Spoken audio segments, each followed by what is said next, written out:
দর্শক মণ্ডলী, রাসূলুল্লাহ সাইয়্যিদুনা, রাসূলুল্লাহ মাওলানা, আসুন আমরা সে বিষয়ে বিস্তারিত জেনে নেই। সাইয়্যিদ শব্দের অর্থ কি সে বলবেন না তা। তাহলে তুমি নামাজের ভিতরে সব সময় বিশ্বনবী সাল্লাল্লাহু আলাইহি সাল্লামকে নেতা মানতা, সে বলল বালা হ্যাঁ মানতাম। নামাজের ভিতরে মানতা, 5 ওয়াক্ত নামাজের 17 ফরজের ভিতরে মানতা, হ্যাঁ মানতাম। যখন তুমি মসজিদ থেকে বের হয়ে যেতা তাহলে কাকে নেতা মানতা? তখন বলতো আল্লাহ। তখন তো আর বিশ্বনবীকে নেতা মানতাম না, তখন বলতাম অমুকের আদর্শের সৈনিক আমরা।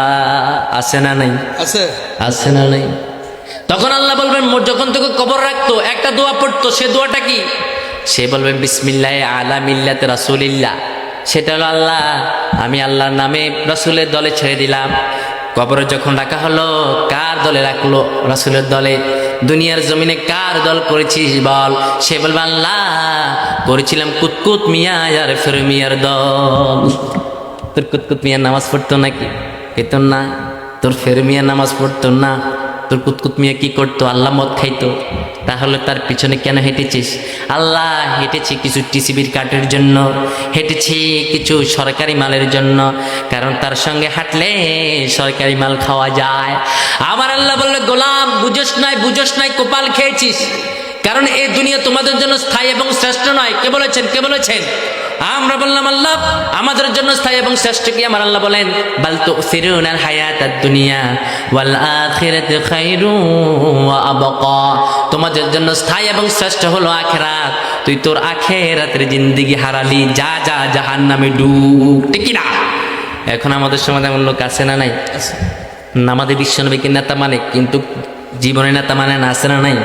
কবরে রাখার সময় বলে দে বিসমিল্লাহ আলা মিল্লাতে রাসূলুল্লাহ। না, দরকার নাই। আপনি বলবেন বিসমিল্লাহ আলা মিল্লাতে অমুক অমুক অমুক নেতা। বিসমিল্লাহ বিসমি শয়তান, বিসমি আলা মিল্লাতে শয়তান, শয়তানের দলে ছেড়ে দিলা। এই কথা বলতেন। বিসমিল্লাহ আলা মিল্লাতে রাসূলুল্লাহ নামে কেন দেন?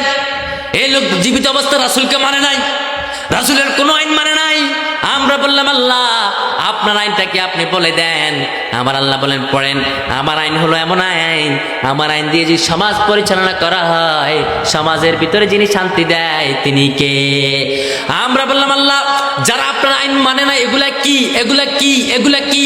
আমার আল্লাহ বলেন পড়েন وَمَنْ لَمْ يَحْكُمْ بِمَا أَنْزَلَ اللَّهُ فَأُولَئِكَ هُمُ الْكَافِرُونَ وَمَنْ لَمْ يَحْكُمْ بِمَا أَنْزَلَ اللَّهُ فَأُولَئِكَ هُمُ الْفَاسِقُونَ وَمَنْ لَمْ يَحْكُمْ بِمَا أَنْزَلَ اللَّهُ فَأُولَئِكَ هُمُ الظَّالِمُونَ।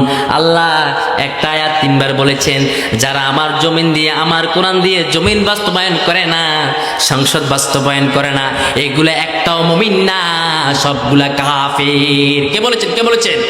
যারা কোরআন দিয়ে সমাজ বাস্তবায়ন করে না এরা কাফের, যারা কোরআন দিয়ে জমিন বাস্তবায়ন করে না এরা কাফের, যারা কোরআন দিয়ে সমাজ বাস্তবায়ন করে না, সংসদ বাস্তবায়ন করে না, এরা জালেম, এরা ফাসিক।